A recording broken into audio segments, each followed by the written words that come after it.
नमस्ते मित्रों। मेरा नाम विवेक शर्मा है, ईशावास्यम कंपनी का संस्थापक। आज पहली बार मैं आप सबके साथ रूबरू हो रहा हूँ और पहली बार मैं सार्वजनिक जीवन में प्रवेश कर रहा हूँ।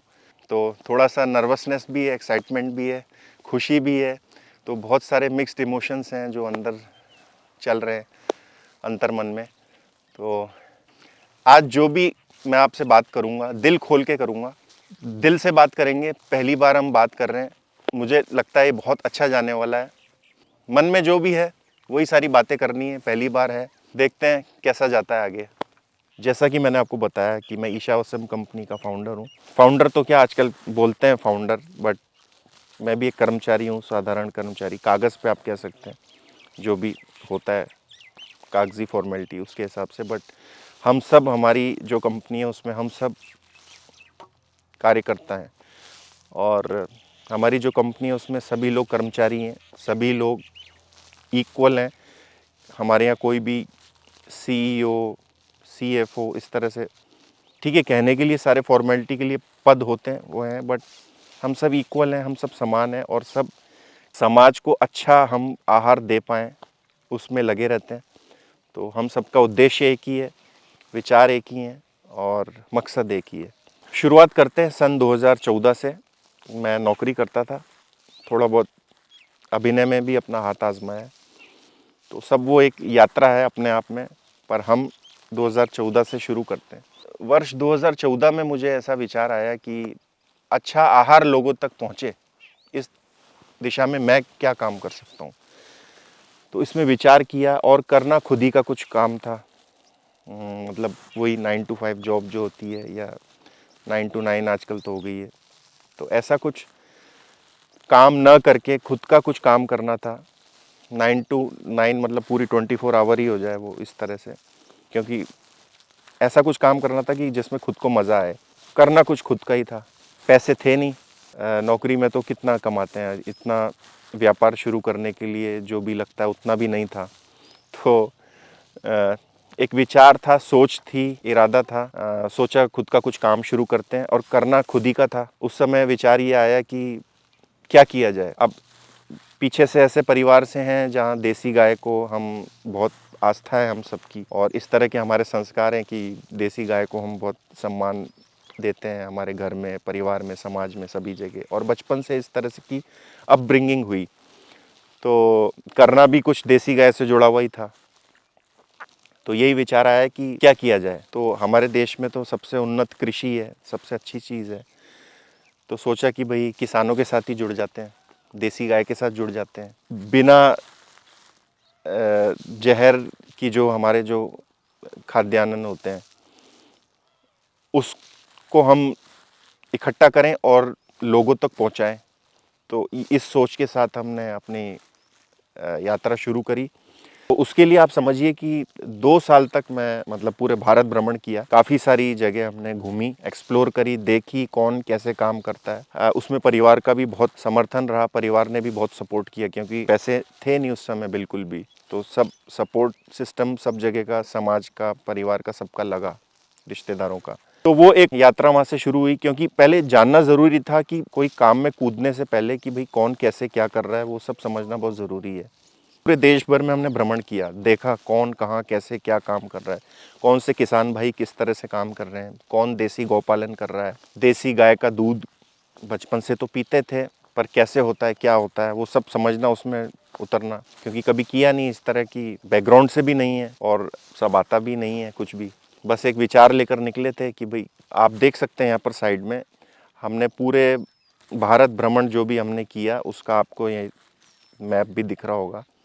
उसका हमने एक छोटा सा चित्र, वो भी ऐसे ही मैं फ़ोन सर्फिंग कर रहा था तो उसके अंदर वो मैप दिखाता है। तो मैंने देखा यार कहाँ कहाँ हुआ है, तो मैंने देखा अरे यार काफ़ी सारी जगह देख ली, समझ ली, मतलब तो काफ़ी कुछ घूम लिया देश के अलग अलग कोनों में। अच्छा, काम कर रहे थे तो कुछ गलतियाँ भी होंगी, कुछ त्रुटि भी होगी हमसे, तो वो सब भी साथ में पूरी एक यात्रा होती है।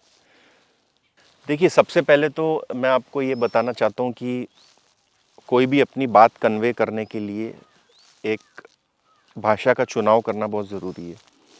वैसे तो हमारे देश की सभी भाषाएं बहुत अच्छी हैं और सभी बहुत ही सम्माननीय है और करोड़ों लोग सब भिन्न भिन्न भाषाएं बोलते हैं, पर मैं अपनी बात आप तक पहुंचाने के लिए मैंने जो माध्यम चुना है वो हिंदी और अंग्रेज़ी है। और बीच बीच में कहीं कुछ मैं लोकल कहीं पर जाऊंगा, जो कि अब हम आपके साथ आने वाले जो वीडियोस हैं उसमें हम आपके साथ शेयर करेंगे। तो उसमें हम कुछ लोकल लैंग्वेजेस भी यूज़ करेंगे। तो मुख्यतः हिंदी और इंग्लिश में हमारा अनुवाद रहेगा, परस्पर बात रहेगी। तो ये मैंने भाषा का चुनाव किया है, हिंदी और इंग्लिश, अपनी बात आप लोगों तक पहुंचाने के लिए। ये मुझे सबसे पहले तो यही बताना था। दूसरा मैं आपसे ये कहना चाह रहा था कि हमने जो कंपनी की शुरुआत करी उसका नाम है ईशावास्यम। ईशावास्यम का मतलब होता है ईश्वर सर्वव्यापक है। ये यजुर्वेद के 40वें अध्याय का जो है उससे लिया गया है। ईशोपनिषद यजुर्वेद के 40वें अध्याय से बना है ईशोपनिषद। ईशोपनिषद का जो पहला मंत्र है, ईशावास्यम इदम सर्वम यत्किंच जगत्याम जगत तेन त्यतेन भुंजिता माँ हृदय कस्य सिद्धनम, उसका जो पहला मंत्र है उसका पहला शब्द है ईशावास्यम। ईशावास्यम का अर्थ होता है ईश्वर की सर्वव्यापकता। ईश्वर सर्वव्यापक है, ईश्वर सभी जगह है, उसकी सत्ता। तो परमात्मा के आशीर्वाद के बिना तो वैसे भी कुछ नहीं हो सकता। जो भी अच्छा होता है परमात्मा की कृपा से ही होता है। और हमारे कंपनी का नाम से लेकर, काम से लेकर, पैकेजिंग से लेके, इरादे से लेके, सोच से लेके, विचार से लेके, हर चीज़ के अंदर आपको एक ट्रेडिशनल फील आएगा। जैसे कंपनी का नाम भी आपको ईशावास्यम दिखेगा और हमारे जो उत्पाद हैं वो भी आपको ट्रेडिशनल, नेचुरल, एंशियंट, जैसे पुराने ज़माने में लोग खाया करते थे। The way we use to eat in ancient era, मतलब आप इसको इस तरह से समझिए। तो हमारा उद्देश्य भी, मूल उद्देश्य भी यही है कि जैसा प्राचीन काल में लोग खाते थे और पकाते थे, बनाते थे, तो वो हमारा उद्देश्य है कि लोग उसी तरह से खाएं, उसी तरह से उगाएं। वही सब करने से हम बीमारियों से मुक्त रहेंगे। तो ये एक विचार है। तो आप कंपनी के नाम से लेकर हमारा जो काम है, पैकेजिंग, सब चीज़ हमारी जो आप देखेंगे, और बनाने का प्रक्रिया भी, जो कि हम आने वाले वीडियोज़ में आपके साथ साझा वैसे भी करने वाले हैं। तो हर चीज़ में आपको एक ट्रेडिशनल फील दिखेगी हमारी। प्रयास कर रहे हैं, कभी गलतियां भी हो जाएंगी हमसे, तो आप हमें क्षमा भी कर देना। कभी आपका जो भी हमारे प्रोडक्ट्स हैं आप तक हम समय तक ना पहुंचा पाएँ, थोड़ी सी छोटा काम है, छोटी कंपनी है, तो अभी उसको सब स्ट्रीमलाइन करने में हमें थोड़ा कभी कभी समय भी लग जाता है, तो उसके लिए आपसे क्षमा भी मांगेंगे। पर समय के साथ रहते रहते हम सब इन सब चीज़ों को ठीक भी कर लेंगे। आज के समय में सिर्फ अच्छा कार्य करने से काम नहीं चलेगा, अच्छा कार्य करते हुए दिखना भी उतना ही ज़रूरी है। जो कि अभी जो समय चल रहा है उसको देखा जाए तो सिर्फ अच्छा कार्य करना ही ज़रूरी नहीं है, सिर्फ उतने से नहीं होगा। अच्छा कार्य करते हुए निरंतर दिखना भी उतना ही ज़्यादा आवश्यक है। तो हम अच्छा कार्य तो कर ही रहे हैं इतने वर्षों से, अब आपके साथ हम अपना अच्छा जो कार्य कर रहे हैं वो भी साझा भी करते रहेंगे हर समय निरंतर। तो वो भी एक एक्साइटमेंट है हमें कि आप सबके साथ अब हम रूबरू होते रहेंगे, बातचीत करते रहेंगे, वार्ता करते रहेंगे। कुछ हमारे में आपको कमियां दिखें वो आप हमें बताते रहिएगा, हम उसको ठीक करते रहेंगे। तो ये अब जो है, जो आपके साथ जो वन ऑन वन जो एक हमारा रिश्ता है वो आज से इसी समय से प्रारंभ होता है और ये निरंतर इसी तरह से चलता रहेगा। ये जो हम वीडियो बना रहे हैं ये अभी हम उत्तरी गुजरात में हैं, महसाना ज़िले के खेरालू तहसील में। यहीं पर हमारा यूनिट भी है और यहीं पे हमारे जो किसान भाई हैं उनके साथ हम काम भी करते हैं। तो उन्हीं का हमारा एक किसान भाई का खेत है। हमने उनसे बात करी कि भाई हम पहला इंट्रोडक्टरी वीडियो हम हमारे सभी दर्शकों के साथ बनाना चाह रहे हैं, तो आप ही क्या बना लेते हैं। तो उन्होंने कहा ज़रूर, बहुत अच्छा लगेगा। तो बस अब आज हम सुबह आ गए यहाँ पर और हमने बस काम चालू कर दिया। तो इस तरह से मतलब ये इस वीडियो की शुरुआत इस तरह से हुई। देखिए, देसी गाय के बारे में अभी हम बात करते हैं। हमारा जो काम है वो देसी गाय से ही शुरू हुआ और गिर गौमाता जो है हमारी, हम उनका घी हम आप तक पहुंचाते हैं। देसी गायों के बारे में आपको बताना चाहता हूं कि महाभारत काल में 100 के ऊपर देसी गौवंश था हमारे पास। ऐसा सभी जो इतिहास के जानकार हैं वो बताते हैं। और इस समय 36 के ऊपर जो देसी गौवंश हैं जो कि इंगित कर लिया गया है, मतलब उनको हमने जिसे कहते हैं कि रिकॉग्नाइज कर लिया है, जो रिकॉग्नाइज्ड है, वो इस समय 36 से ज़्यादा नस्लें हैं देसी गाय जो कि आज एग्जिस्ट करती हैं, रिकॉग्नाइज्ड हैं। और महाभारत काल में तो कहते हैं कि 100 के ऊपर थी देसी गौवंश। तो आप देखिए कि मतलब इतना पतन हो चुका है कि 100 के ऊपर हमारा देसी गौवंश था, और अलग अलग नस्लें मतलब देसी गायें की हैं, जो जैसे गिर, कांकरेज, साहीवाल, राठी, इस तरह से अलग अलग क्षेत्र के हिसाब से अलग अलग देसी गायें। तो अभी हम 36 के आसपास हैं। आप समझिए देसी गाय बचेगी कैसे। हमारा जब 2014 में मुझे ये विचार आया तो सबसे पहले यही विचार आया कि भाई देसी गाय को बचाना है। ठीक है, व्यापार करना है, सब चीज़ें हैं, वो तो सब करना ही है, पर एक विचार जो सबसे पहले विचार उत्पन्न होता है कि भाई, तो यही था कि भाई देसी गाय को, मिशन को भी साथ में लेकर चलना है। बिना जहाँ पर हम मिशन से छूटे, जहाँ मिशन से छूटे उधर ही खत्म है सब। तो ये हमें विचार आया कि भाई देसी गायें जो हैं वो बचेगी कैसे। उसको जब तक व्यापार से नहीं जोड़ा जाएगा, जब तक उसको अर्थ से नहीं जोड़ा जाएगा, जब तक उसका फायदा आम जन को पता ही नहीं चलेगा, तब तक देसी गाय बचेगी कैसे। हम ठीक है, गौ माता कह सकते हैं, नंदी कह सकते हैं भाई, ठीक है, हमारे ग्रंथों में हमारी आस्था है देसी गाय में, वो सब अपनी जगह, पर अल्टीमेटली उसे बचाना है। और वो बचेगा, उसको अर्थ से जब तक नहीं जोड़ेंगे, जब तक पैसे से नहीं जोड़ेंगे, इकोनॉमी से नहीं जोड़ेंगे। आप देखिए देसी गाय को मतलब हमारे जो संस्कृति है उसमें गौधन कहते थे। तो गौधन वो वास्तव में धन था। देखिए कितनी प्यारी होती है देसी गाय, दूध, दही, छाछ, मक्खन, घी, पनीर सब देती है।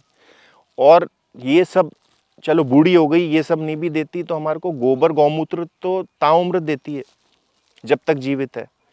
तो आप देखिए कि उसका एक भी चीज़ देसी गाय की हमारी यूजलेस नहीं है, मतलब वेस्टेज नहीं है। उसका गोबर भी हम काउडंग मैन्योर, हम उसको गोबर खाद के रूप में काम में लेते हैं।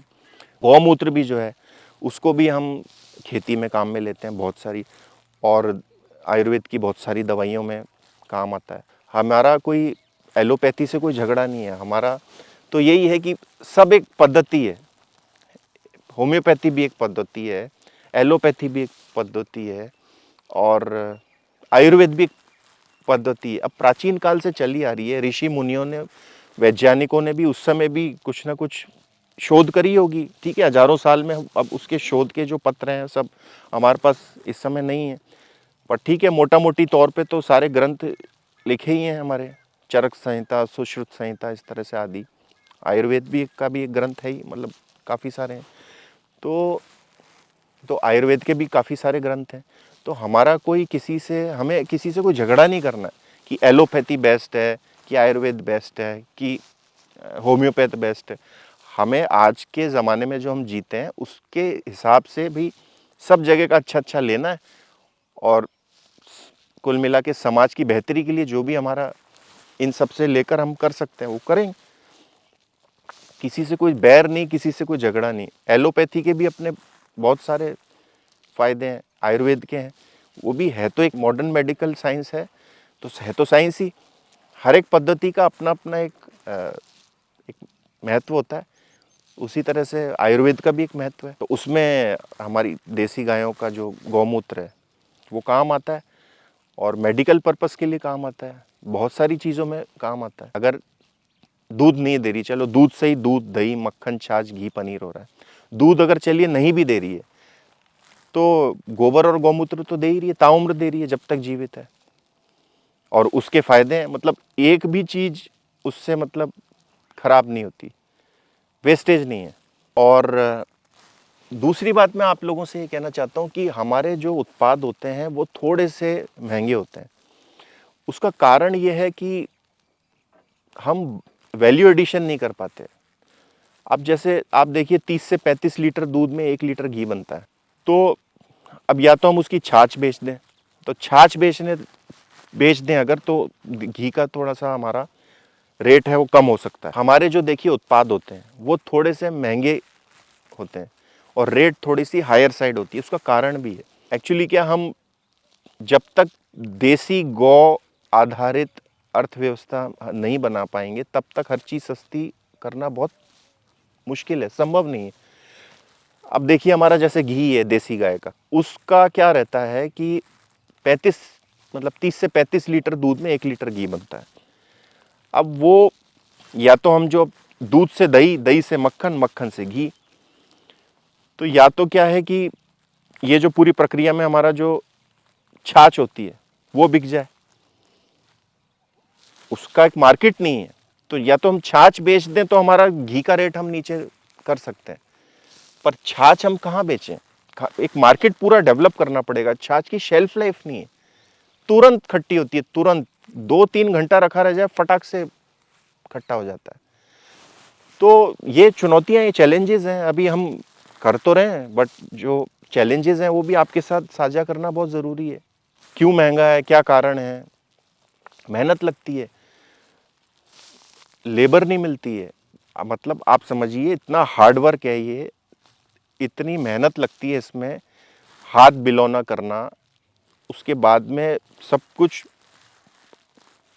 इंसानों से कराना, मशीन से काम ना करा के इंसानों से सारे काम कराना, ये सब बहुत मेहनत का काम है।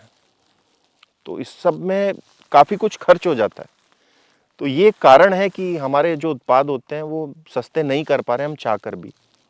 बट अब जो है, अभी अभी मौजूदा स्थिति ऐसी है, आने वाले समय में चीज़ें एक बार गौ आधारित अर्थव्यवस्था हमारी होती है और हमारे जो दूसरे उत्पाद हैं वो भी फिर जो अपकमिंग है या आने वाले हैं उनको, उनकी रेटें भी हम डाउन कर सकते हैं। हम खुद चाहते हैं बट चाहकर भी नहीं कर पा रहे हैं। उसका कारण मैंने आपको बताया, लेबर कॉस्ट है, ट्रांसपोर्टेशन है, जीएसटी है, पैकेजिंग है, और शुद्धता से हर चीज़ का ध्यान रखना है। मतलब इतना सब करते हुए और हम छोटा हमारा काम है, तो ये सब कारण है कि हम आपको सस्ते में क्यों नहीं दे पाते कुछ भी।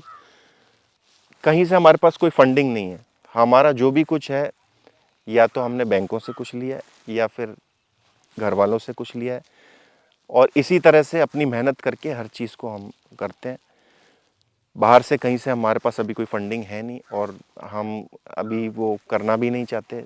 ठीक है, जब समय होगा तब करेंगे। अभी धीरे धीरे रेंगते रेंगते ही कहीं पहुंच जाएं वही ठीक है। आप लोगों तक अच्छे उत्पाद पहुंच जाएं और आप लोगों की सेहत पे उसका एक सकारात्मक असर पड़े, तो हमारे लिए तो यही सबसे सुखद बात है। आपको पता है क्या, मैं आज पूरा मन से जो भी आएगा सब आपसे बात करता रहूँगा, मैं करते ही चले जाऊँगा। बस अब मैं रुकूँगा जब भी रुकूँगा। बस मेरे मन में जो है आज मेरे को आज आप सबसे सारी बातें करनी है। देखिए क्या है कि जब हमने काम शुरू किया था ना, तो तब से लेके अभी तक मैं आपको बताऊं, सबसे मेरी जो सफलता मुझे जो लगती है, सबसे बेस्ट फीलिंग पता कब आती है? जब हमें कोई ग्राहक मिलता है, कहता है और अपने एक्सपीरियंसेस हमारे साथ शेयर करता है कि भाई विवेक, हमने आपका घी खाया और उससे ये फ़ायदा हुआ, उससे हमारा इस चीज़ में ये हमारा बेनिफिट हुआ। या कई लोग तो मुझे हम स्टॉल्स पे जाते हैं, कई बार प्रदर्शनी में भी जाते हैं, तो वहाँ पे ग्राहक आते हैं और वो बोलते हैं हम आपका घी उपयोग में लेते हैं। और कई लोग तो बच्चे की मालिश में काम में ले रहे हैं, हमें तो उन्होंने ही बताया आके, और बोले कि बच्चे की मालिश बहुत अच्छी होती है और बच्चा भी बहुत खुश रहता है, मतलब उसको बहुत अच्छा लगता है, घर वाले भी सारे खुश रहते हैं। कई लोग नाक में भी डालते हैं, क्योंकि इसका नेज़ल ड्रॉप्स के रूप में भी देसी गाय का घी डालना चाहिए, डालते हैं आयुर्वेद के हिसाब से। नाभि में डालते हैं लोग, पैरों के तले से मालिश करते हैं, गर्भवती महिलाओं के लिए बहुत अच्छा है। ये सब हमारे शास्त्रों में लिखा है, जो मैं आपको वर्णन है जो मैंने आपको बताया। तो इस तरह से लोग जो उनका फीडबैक होता है वो हमें शेयर करते हैं, वही आप लोगों को बता रहा हूँ। तो ये है। दूसरा एक बात मैं आपको और बताना चाहता हूँ कि हम आपको ऑफ़र्स भी नहीं दे पाते हैं कि इतने % ऑफ, उतने % ऑफ। जितना खींच-तान के जितना हो पाता है हम उतना करते हैं। कभी कुछ ठीक है, आजकल कॉम्पिटिशन है तो सभी लोग कर रहे हैं, बट हम फिर भी इतना नहीं कर पाते। उसका कारण है कि हमारे पास बजट कंस्ट्रेंट्स रहते हैं बहुत ज़्यादा।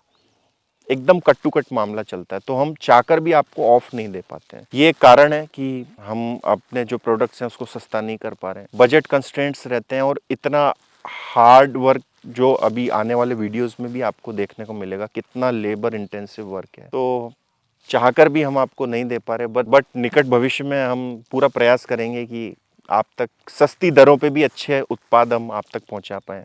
तब तक आप हमारे साथ थोड़ा हमारा साथ दीजिए। अच्छा, देसी गाय में मेरी आस्था महर्षि दयानंद की गौ करुणा निधि पढ़कर भी बहुत हुई। उन्होंने एक किताब लिखी है छोटी सी, गौ करुणा निधि, वो आप सभी पढ़िएगा। आपकी भी आस्था देसी गाय में, मतलब वैज्ञानिक दृष्टि से भी देखते हुए, बहुत बढ़ जाएगी। और हमारे तो शास्त्रों में आप देखिए कि देसी गाय को बहुत मान्यता मिली है, तो ऐसे ही नहीं मिली है। क्या है, समय के साथ में जो सबूत होते हैं वो मिट जाते हैं, हजारों लाखों करोड़ों साल में चीज़ें लुप्त हो जाती हैं।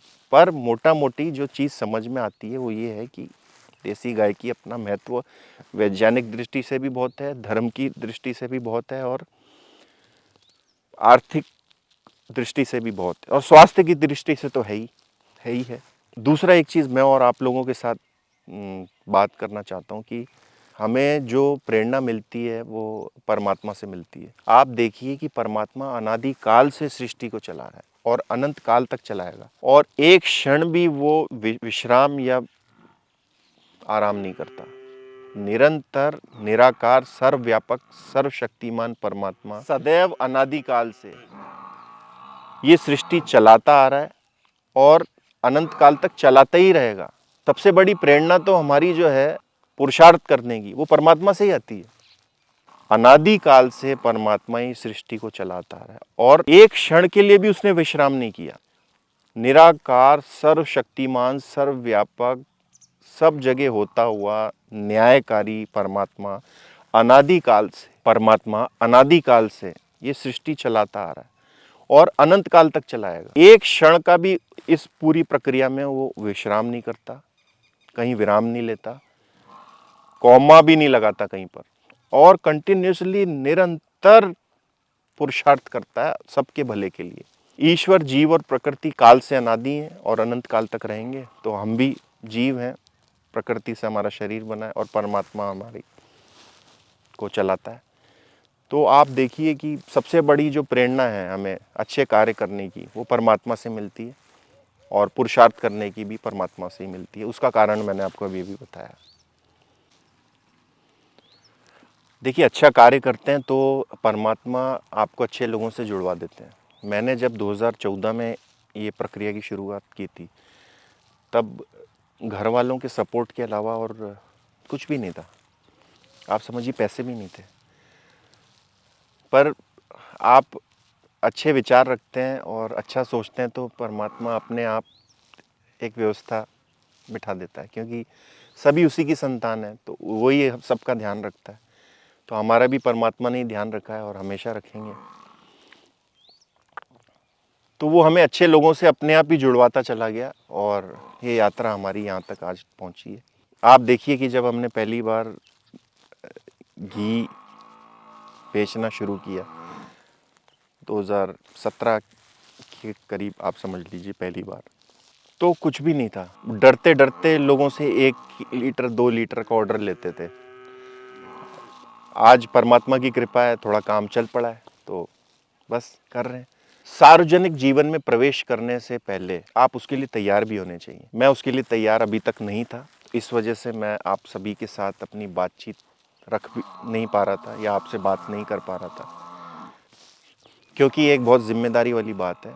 आप सार्वजनिक जीवन में प्रवेश कर रहे हैं तो आपको बहुत जिम्मेदार होना पड़ता है, और आपको हर चीज़ का हर समय हर पल ध्यान रखना पड़ता है। तो आज से मैं एक सार्वजनिक जीवन में प्रवेश कर रहा हूँ, और आप सभी के साथ अब मैं साझा होता रहूँगा। तो एक पब्लिक लाइफ मेरी आज से शुरू होती है। हमने काम शुरू किया 2016 में, पर 2023-24 आ गया मुझे पब्लिक लाइफ में आते आते, क्योंकि मैं उसके लिए तैयार नहीं था। तो आप मेंटली, फिजिकली भी, और इमोशनली और स्पिरिचुअली हर तरह से तैयार होने चाहिए पब्लिक लाइफ में आने के लिए। तो आज से मैं पब्लिक लाइफ में अपनी लाइफ शुरू करता हूँ, बहुत सोच विचार करके, समझ के, आज ये हम वीडियो बना रहे हैं। तो आज से एक पब्लिक लाइफ हमारी शुरू होती है। मैं आपको पूरा आश्वासन देता हूँ और पूरे विश्वास के साथ बोलता हूँ कि आप लोगों को बहुत मज़ा आने वाला है। और आज से जो पूरी ये यात्रा हमारी शुरू हुई है, ये अनवरत अविरल चलती रहेगी, ऐसा मेरा विश्वास है। और बस आप साथ में रहिए और देखते जाइए, बहुत सारी अच्छी चीज़ें होने वाली हैं जो आपके साथ मैं शेयर करता रहूँगा। एक बात मैं आप सबसे और आज करना चाहता हूँ कि हम सभी लोग क्या है ना कि गिर गाय सब लोग गिर गाय के पीछे भाग रहे हैं। ये ठीक नहीं है। आप जो गिर गौपालन भी कर रहे हैं, आप उनसे भी ये बात करेंगे ना तो वो भी यही बोलेंगे कि भाई हर क्षेत्र की जो देसी नस्ल की गाय है उसका अपना एक महत्व है।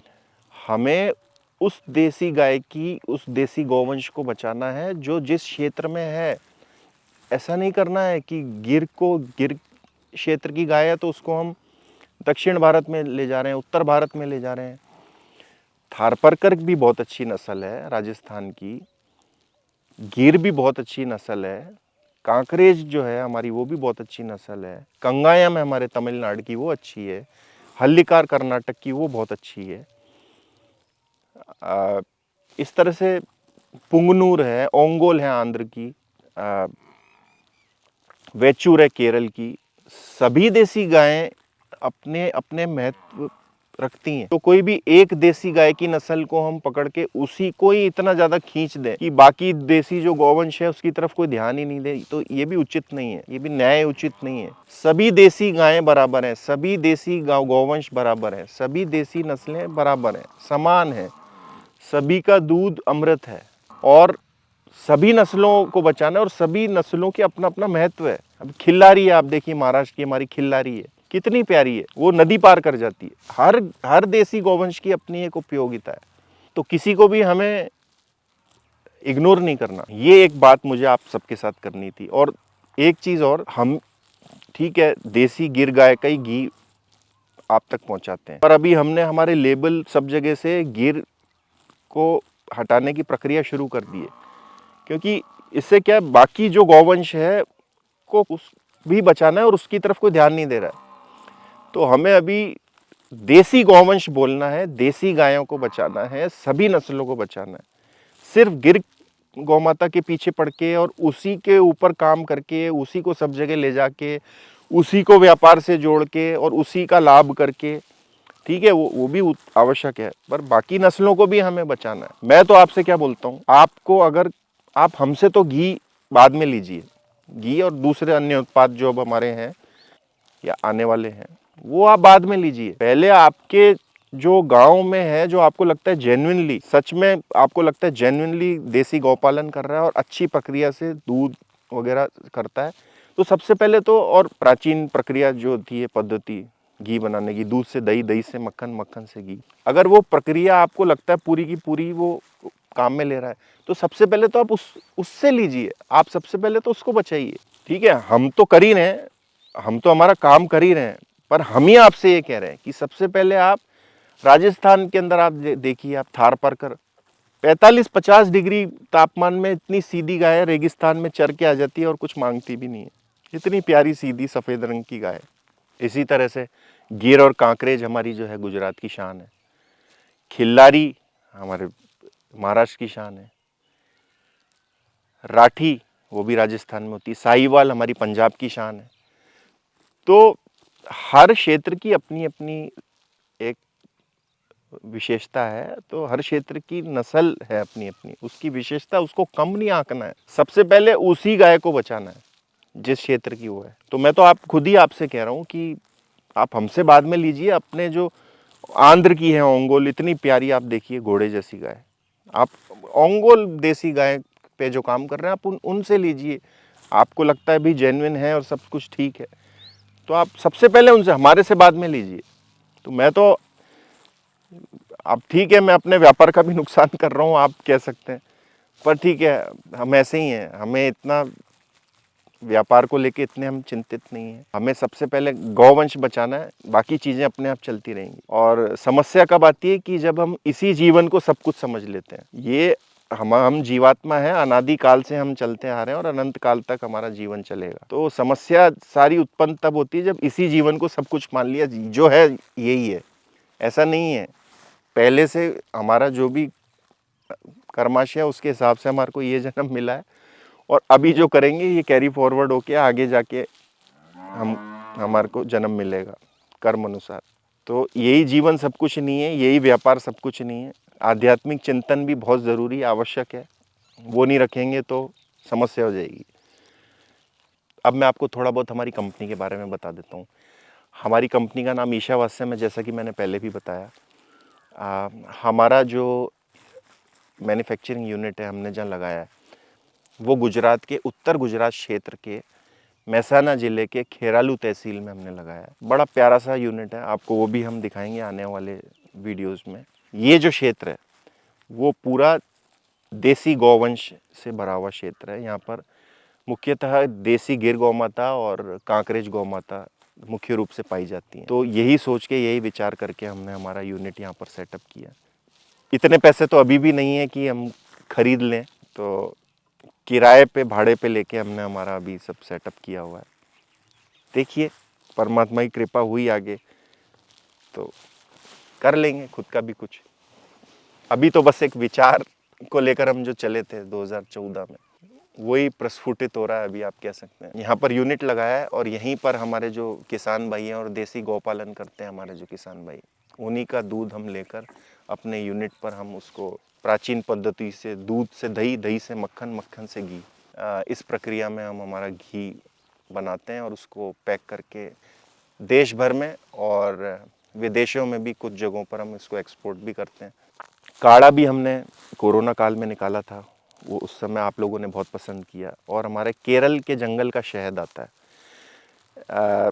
क्या है ना कि हम ये तो देख लेते हैं कि शहद अच्छा है, कौन सी नस्ल का है, कहाँ का है, ये हम कभी नहीं पूछते, ये भी हमें पूछना चाहिए। केरल के वायनाड के जंगलों का आदिवासियों के साथ हम काम करते हैं, वो भी हम आपको दिखाएंगे वीडियोस में कि हम कैसे करते हैं। केरल के वायनाड के जंगलों का शहद, एशियाटिक बी जो है, रॉक बी जो होती है, उसका हनी है हमारा केरला वाइल्ड फॉरेस्ट हनी। थोड़ा सा ब्लैकिश होता है और क्योंकि वहाँ पे क्लाइमेट थोड़ा सा ह्यूमिड होता है तो इसलिए वो तरल होता है, लिक्विड फॉर्म में ज़्यादा होता है, डार्क, बहुत मतलब गाढ़ा भी नहीं होता है। ये भी मैं आपको बता दूं कि शहद गाढ़ा है, पतला है, जम जाता है, क्रिस्टलाइज हो जाता है, ये सब मिथ है। इस सब से मतलब प्योरिटी का इन सब चीज़ों से पता नहीं चलेगा, प्योरिटी का इन सब चीज़ों से कोई लेना देना नहीं होता है। हर क्षेत्र का अपना एक रीजन होता है और उस रीजन का अपना मक्खी होती है और उसका शहद बनाने की प्रक्रिया होती है। तो हर क्षेत्र का शहद आपको अलग दिखेगा। और हमारा तो जो है जंगल के अंदर जो प्राकृतिक छत्ता लगता है, नेचुरल बी हाइव जो पेड़ पर होता है, वो तोड़ के खाली कपड़े से छान के और बोतल में पैक किया है, रॉ, अनहीटेड, अनप्रोसेस्ड। इसमें किसी तरह की प्रोसेसिंग नहीं होती है और नेचुरल बी हाइव से तोड़ा हुआ जो जंगल का प्राकृतिक शहद है वो हम आप तक पहुंचाते हैं। और आने वाले जो उत्पाद हैं वो आने वाले समय में आपके साथ हम साझा करेंगे, कोशिश करेंगे। प्रयास यही है कि हमारे जितने उत्पाद आए, पर प्रोडक्ट वन वीडियो, मतलब हर एक प्रोडक्ट के ऊपर हम उसको बनाने की विधि, प्रक्रिया स्टार्ट से लेके एंड तक क्या रहती है, जैसे कहते हैं ना कि खेत से पेट तक, तो वो हमारी कोशिश वही है कि वो आपको हम वीडियोस, फोटोज़ के माध्यम से हम आपको बताएं कि किस तरह से बनने वाला है, किस तरह से आप तक पहुंचने वाला है और अभी तक कैसे पहुंचा है। देखिए एक चीज़ और मैं आपसे बात करना चाहूँगा कि एक एक टॉपिक कवर कर रहे हैं जितना हो सकता है, पूरा मन में जो है सारी बातें करनी है आज आप लोगों से। तो एक बात और करनी है कि ये जो एलोपैथी और आयुर्वेद का जो झगड़ा चलता है ये ठीक नहीं है। मॉडर्न मेडिकल साइंस के अपने महत्व हैं, आयुर्वेद का अपना एक महत्व है। हजारों वर्षों से कोई पद्धति लोगों ने अपनाई हुई है और वो चल रही है और उसका लोगों तक फायदा भी हुआ है। तो कुछ तो है, हमारे ऋषि मुनि, हमारे वैज्ञानिक जो थे वो वैज्ञानिक ही थे उस समय के। तो हमारे जो ऋषि मुनि हैं उन्होंने भी तपस्या करी है, उन्होंने शोध करे हैं, उनका पुरुषार्थ रहा है, तब जाके एक पद्धति तैयार होती है। तो आयुर्वेद भी एक पद्धति है, एलोपैथी भी एक पद्धति है, होम्योपैथी भी एक पद्धति है, सभी पद्धति हैं और सभी का हमें सम्मान करना और जिधर से जो अच्छी चीज मिलती है हमें उसको ग्रहण करना है। हमें कोई इधर कोई झगड़ा नहीं लगा देना है कि this versus this versus this. पूरा ब्रह्मांड परमात्मा का बनाया हुआ है, तो परमात्मा ऐसा तो अन्याय करेगा नहीं कि भाई कहीं कुछ अच्छा कर दे कहीं कुछ बुरा कर दे। तो सभी प्राणी जो हैं हमारे सब परमात्मा के बनाए हुए हैं, उसने सभी को बुद्धि दी है।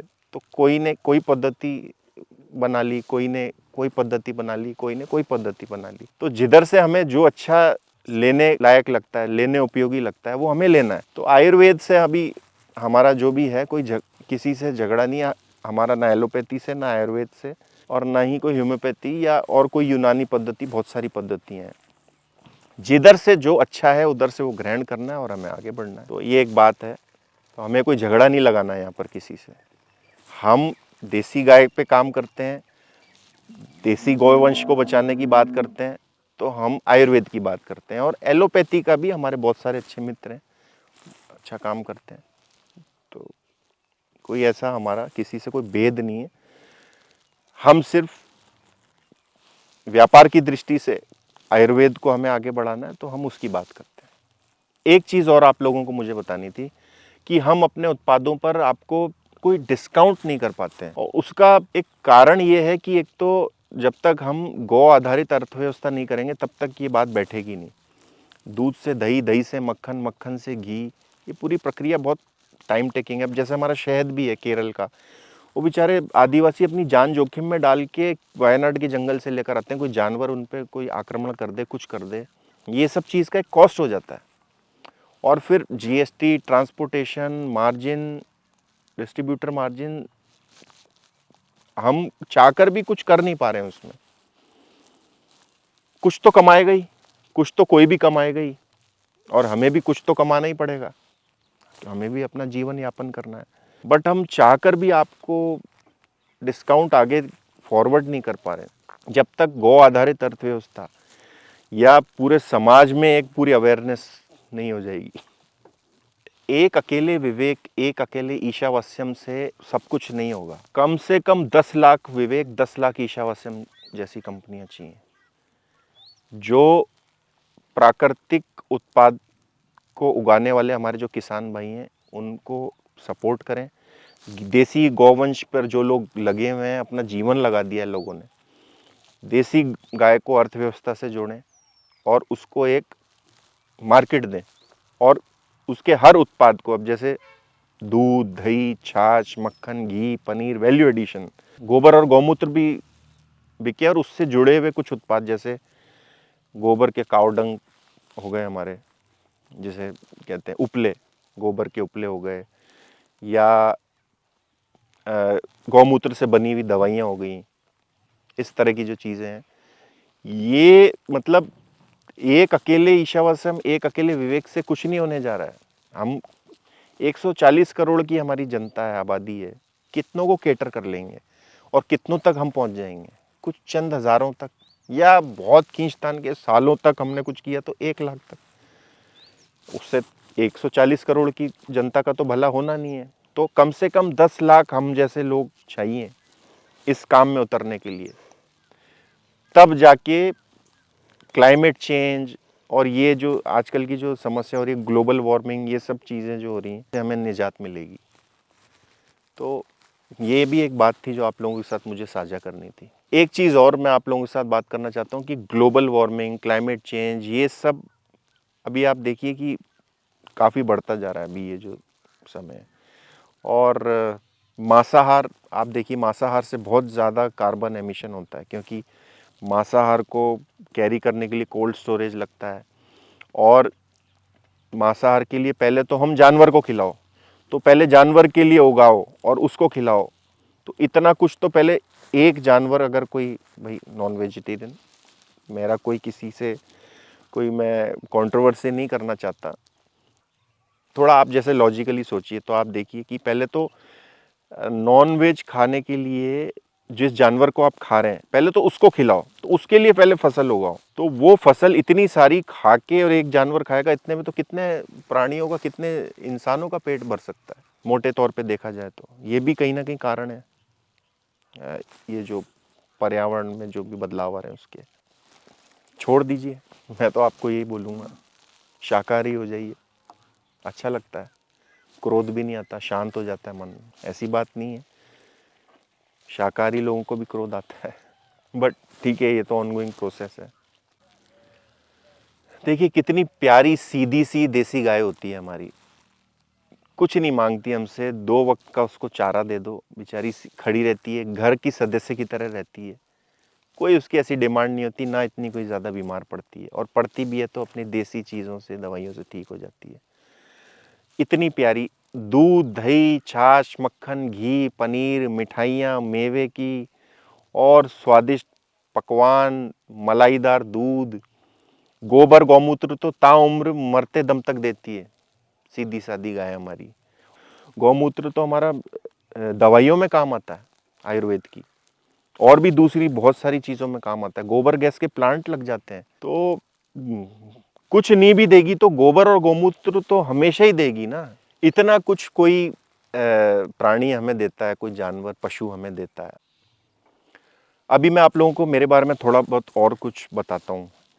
देखिए मैं मूलतः अजमेर का रहने वाला हूँ, राजस्थान का। Born and brought up Ajmer में हुआ हूँ, राजस्थान में।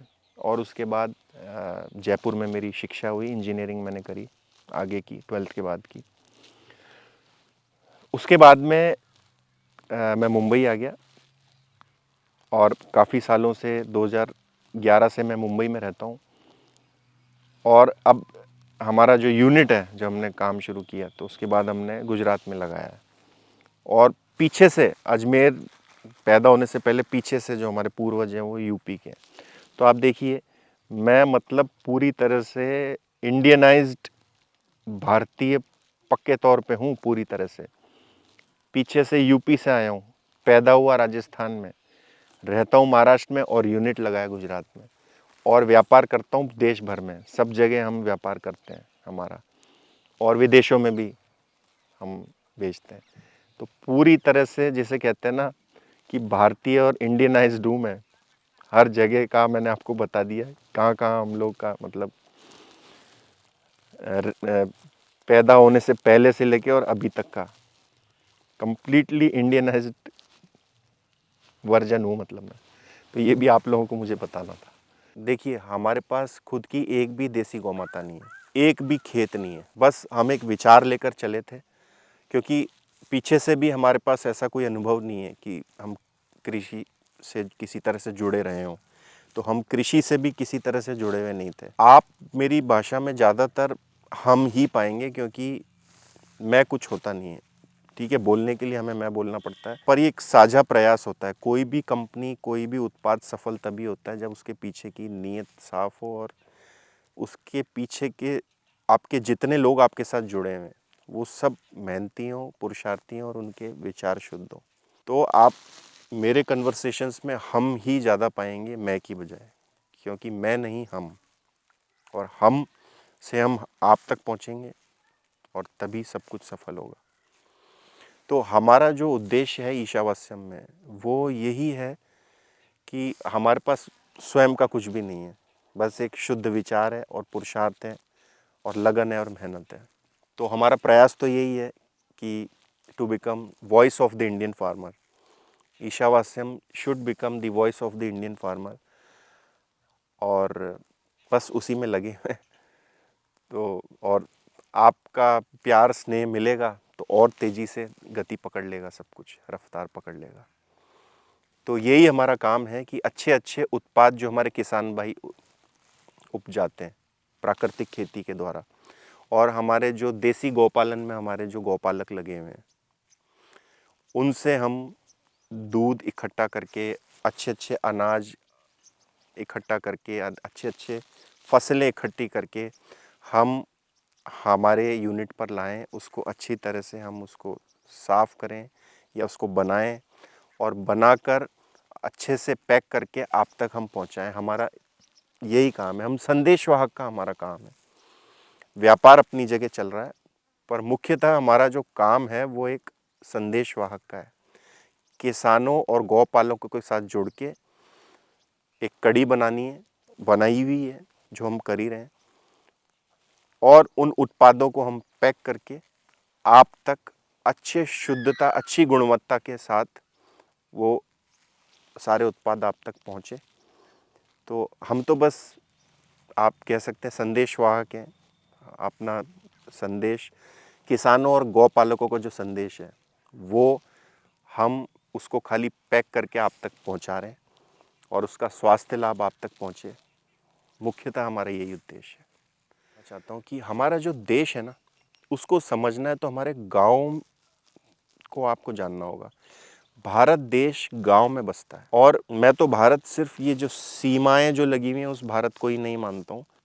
मैं तो इस विचार का हूँ कि ये सीमाएं तो 60-70 साल में लगी हैं। भारत तो, हमारी तो संस्कृति लाखों करोड़ों साल पुरानी है। तो कुछ चंद सालों में हमारी जो ये सीमाएं, बॉर्डर्स बने हैं, उससे डिफाइन नहीं होती है। तो बॉर्डर्स फिर कभी हट भी सकते हैं। सांस्कृतिक भारत जो मैं कहता हूँ कि वो बॉर्डर्स के परे है। तो हमारा सांस्कृतिक भारत की सीमाएं तो बहुत दूर तक लगती हैं। तो हमारे जो भारत को आपको जानना है, अभी के मौजूदा भारत को जानना है, तो गांव में बसता है।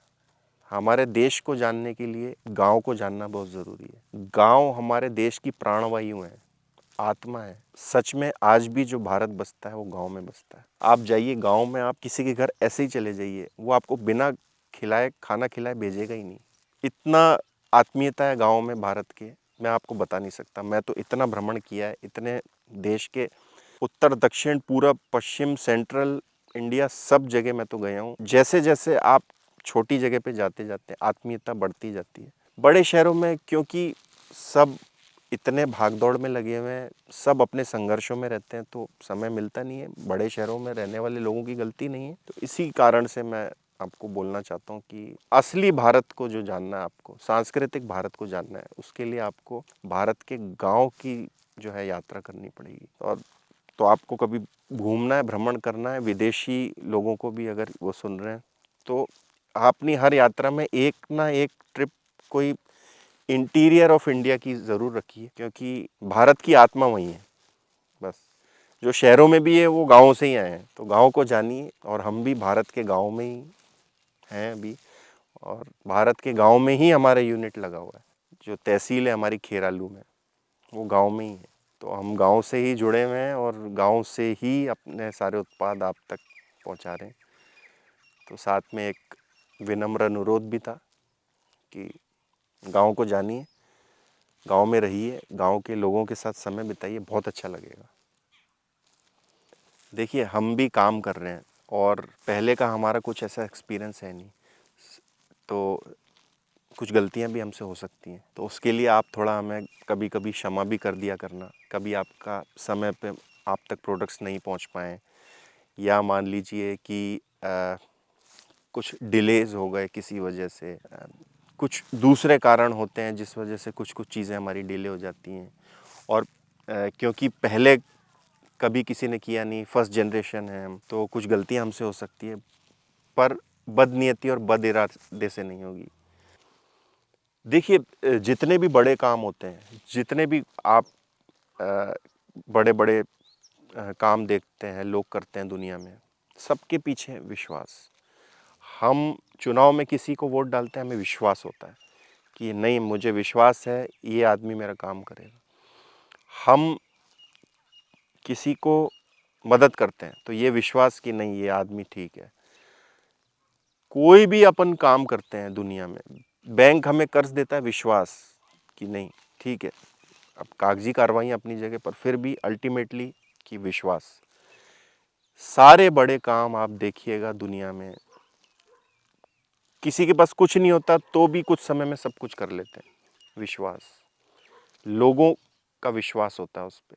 तो विश्वास अर्जित करना बहुत आवश्यक है, और हमारे लिए सबसे बड़ी जो चीज़ है वो है अपने ग्राहकों का विश्वास जीतना। विश्वास जीतेंगे तभी बड़े बनेंगे, और तभी बड़े काम होंगे। और इस चीज़ का हमें पता है, हमें ज्ञात है कि विश्वास सबसे बड़ी चीज़ है, और हमें आपका विश्वास जीतना है। और हम इतने सालों से लगे ही हुए हैं, और आपका विश्वास और जीतना है। वो भूख कभी ख़त्म नहीं होती। और जीतना है और जीतना है और जीतते ही चले जाना है। तो विश्वास भी एक बहुत अहम हिस्सा है हमारे व्यापार का। वो आप लोगों के साथ मुझे ये भी एक बात करनी थी। हम जो भी काम करते हैं वो सिर्फ भोजन तक सीमित है, पर अच्छा स्वास्थ्य, अच्छा जीवन वो सिर्फ खाने से नहीं होगा। एक समग्र दृष्टि भी रखनी पड़ेगी। हम आप तक अच्छा भोजन पहुंचा सकते हैं, पर उसको अच्छे तरीके से पकाना, उस भोजन का आपके शरीर को लगना और स्वास्थ्य को बल प्रदान करना, ये तो एक चीज़ है। साथ में सिर्फ भोजन से तो होगा नहीं। आप सोचें कि बाकी सारी चीज़ें अपन गलत सलत चलने दें और सिर्फ भोजन अच्छा कर लें, उससे भी नहीं होगा। तो हम भी आपको सॉल्यूशन जो है आपकी समस्याओं को एक हद तक ही दे पाएंगे। एक स्वस्थ दिनचर्या वो भी अपने को रखनी पड़ेगी। आध्यात्मिक चिंतन भी रखना पड़ेगा किसी न किसी रूप में। आप जिस भी मत संप्रदाय से हैं उस तरफ आपको अपनी आस्था रखनी चाहिए।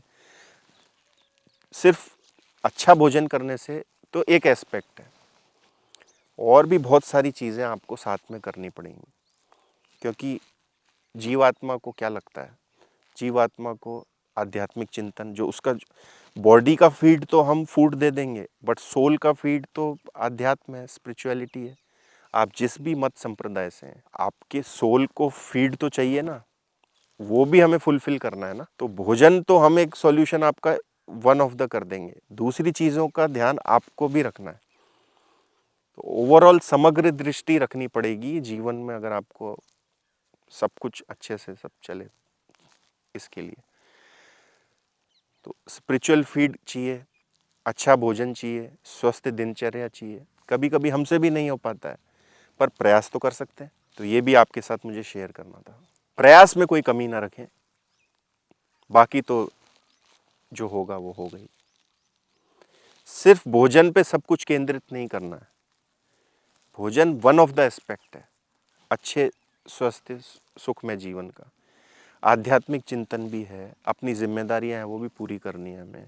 समग्र दृष्टि रखनी है, लोगों का भला भी करना है, घर का परिवार का भी ध्यान रखना है, समाज की भी चिंता करनी है, ध्यान भी करना है। जो सोल की हमारी आत्मा की फीड है, स्पिरिचुअलिटी, अध्यात्म, उसको भी फीड करना है।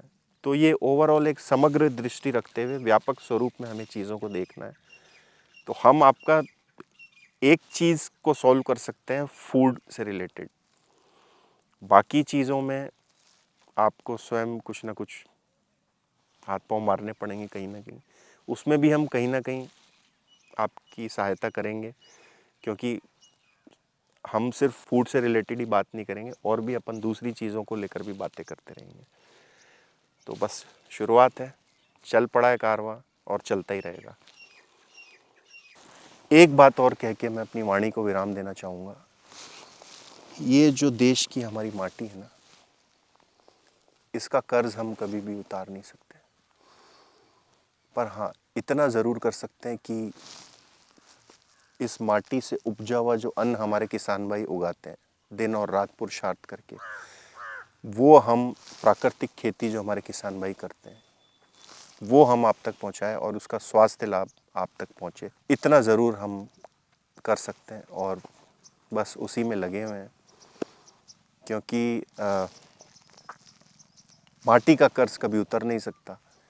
बस इस माटी से उपजा हुआ जो हमारे किसान भाई अन्न उगाते हैं प्राकृतिक खेती करके, जिनके साथ हम जुड़े हुए हैं, वो आप तक पहुँचे और उसका स्वास्थ्य लाभ आप तक पहुँचे, इतना तो अवश्य कर ही सकते हैं।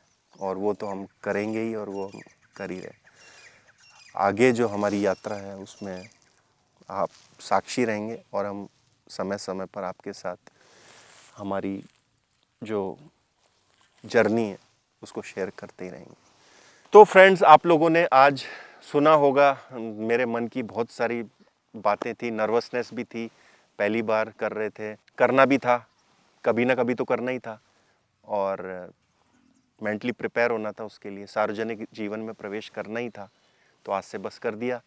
और आप लोगों ने आज मुझे सुना, इतना समय दिया, उसके लिए बहुत बहुत धन्यवाद, और आगे भी देते रहिए। इसी तरह से अपना प्यार स्नेह बरसाते रहिए। बहुत सारी अच्छी चीज़ें होने वाली है, बहुत सकारात्मक प्रोग्रेसिव अच्छी चीज़ें हम आपके पास लाते रहेंगे। नॉट जस्ट फूड, और भी बहुत सारे चीज़ें जो हैं मैं खुद पर्सनली, अब मैं पूरी तरह से आप लोगों का हो गया हूँ। जो भी है खाने से संबंधित, जो भी हमारा व्यापार चलता है, व्यवसाय चलता है, उससे जुड़े हुए उत्पाद हो गए, प्राकृतिक कृषि से जुड़े हुए हमारे, और देसी गौपालन से जुड़े हुए उत्पाद हो गए, निजी जीवन हो गया, घूमना हो गया, मेरे खुद के कुछ विचार हो गए। अब जो भी है सब आपके साथ है, साझा है, कुछ भी पर्सनल नहीं है, सब कुछ पब्लिक है। हमने अभी ये YouTube चैनल चालू किया है, तो हमारे चैनल को आप सब्सक्राइब करिए, ईशावास्यम के चैनल को सब्सक्राइब करिए, लाइक बटन ज़रूर दबाइए और नोटिफिकेशन की घंटी बेल आइकन ज़रूर दबाइएगा। अभी ये सब चीज़ें हम भी सीख रहे हैं, पहली बार है, तो ठीक है, थोड़ा सा आप लोग हमें समझ लीजिएगा और हम भी कोशिश करेंगे आपको समझने के लिए। तो thank you friends for listening me, बहुत बहुत धन्यवाद।